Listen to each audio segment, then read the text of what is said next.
Continuamos con el módulo 2 de biología molecular que corresponde a la clonación de genes. En el primer video de este módulo vimos las características generales de la clonación de genes y también vimos plásmidos y bacteriófagos, que son los vehículos de clonación.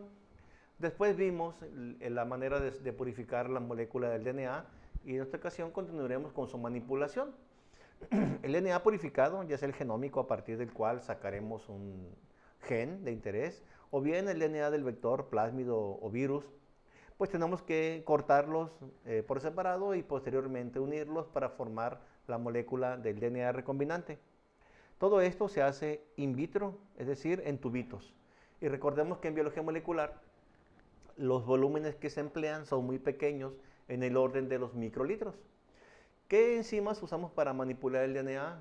Usamos algunas que modifican su estructura al quitar o incorporar grupos químicos, unas que introducen o quitan enrollamientos, otras que sintetizan moléculas nuevas, es decir, DNA o RNA, son polimerasas, y otras que rompen esas moléculas y que se llaman nucleasas al romper ácidos nucleicos, y ligasas que unen ese tipo de moléculas. Las topoisomerasas pues son enzimas que quitan o ponen enrollamientos modificando la conformación del DNA.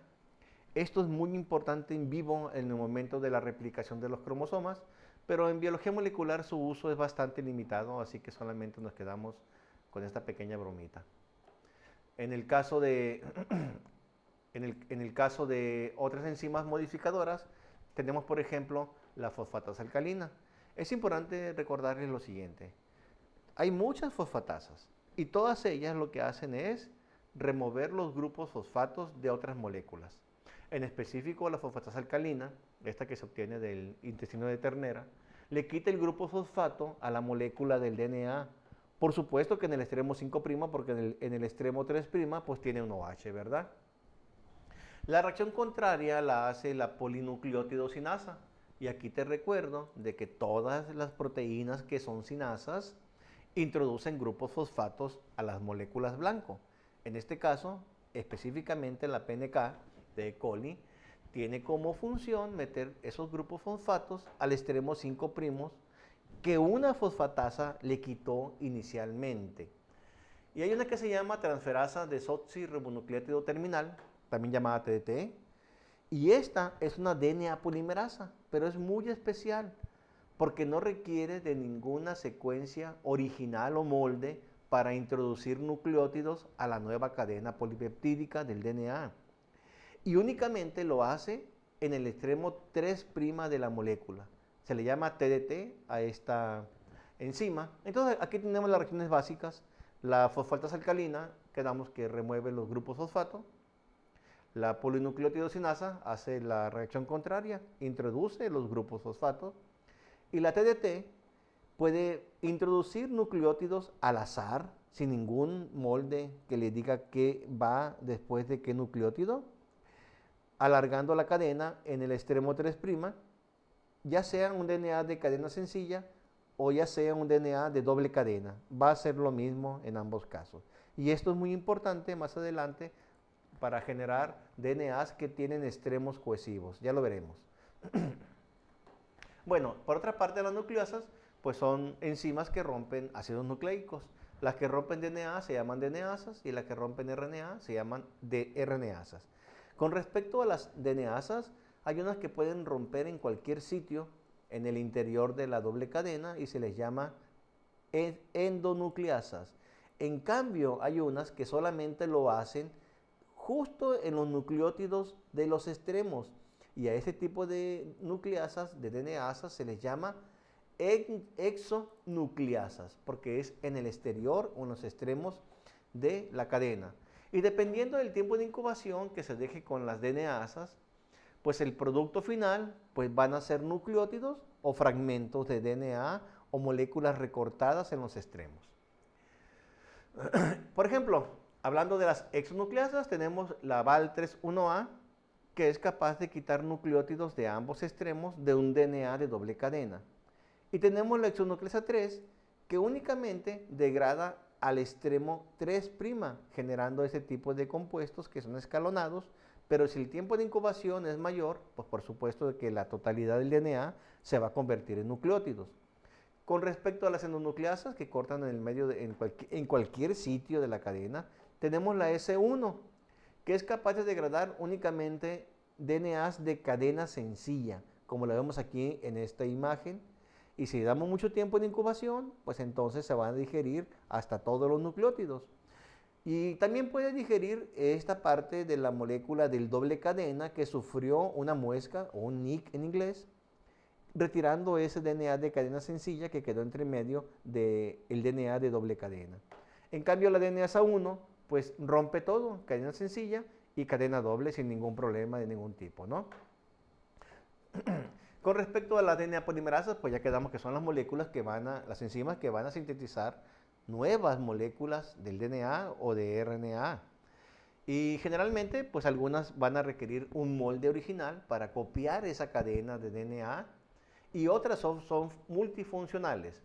En específico, la DNA polimerasa que conocemos normalmente, o esa que replica nuestros cromosomas, requiere de una secuencia pequeña de DNA complementaria a la cadena que se va a copiar o molde para que proporcione un extremo 3' OH 3' libre, porque ese OH 3' libre, lo veremos más adelante, es el que literalmente ataca al siguiente nucleótido, que en este caso pues sería otra G, para que se una a la cadena naciente y se vaya alargando en esa dirección de 5' a 3', ¿de acuerdo? Entonces, algunas enzimas requieren una molécula molde y requieren de una secuencia complementaria a la cadena que se va a copiar y a esa cadena y a ese fragmento complementario que se le va a copiar, que se adhiere al original, se le llama iniciador, porque es justo esta región de doble cadena la que reconoce la DNA polimerasa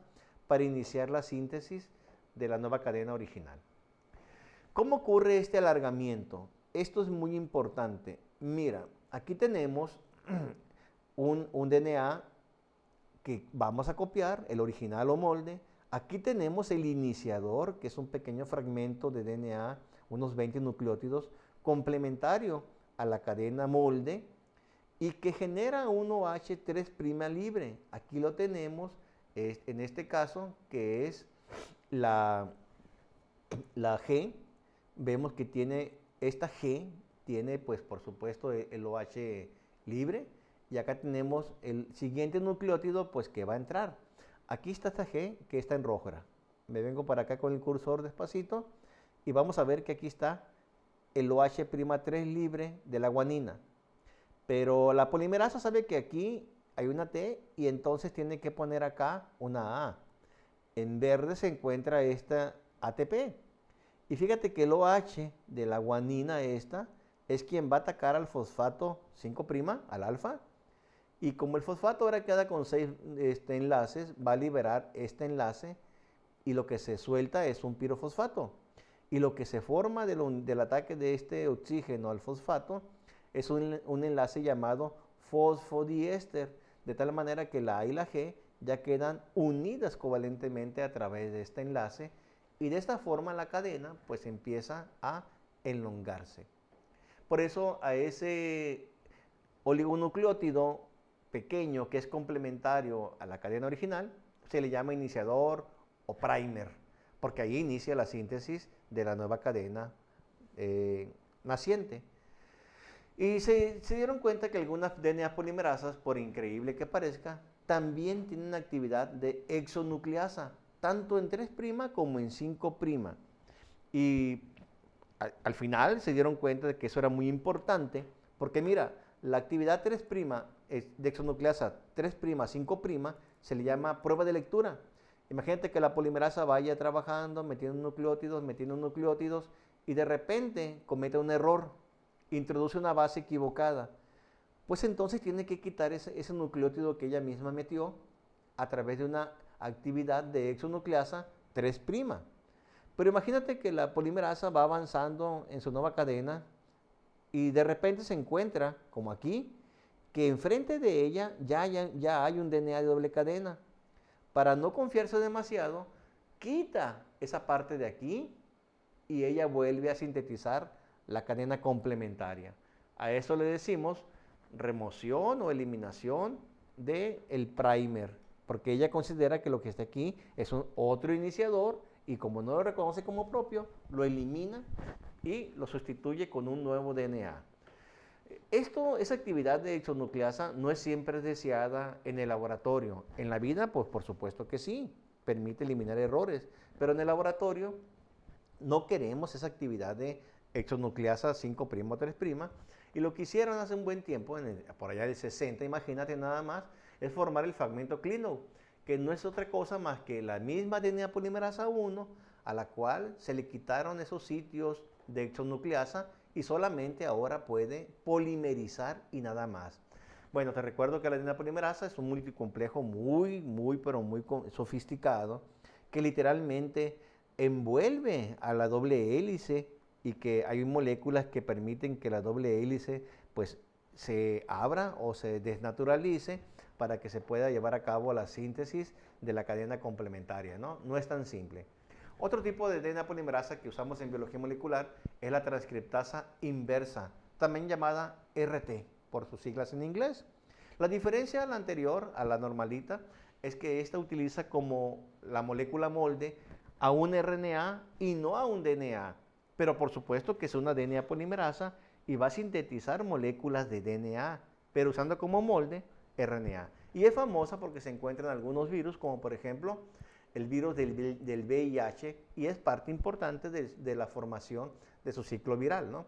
También es un complejo enzimático bastante organizado, no solamente es una proteína común y corriente. Bueno, hasta aquí llegamos en esta parte y en la siguiente sección continuaremos.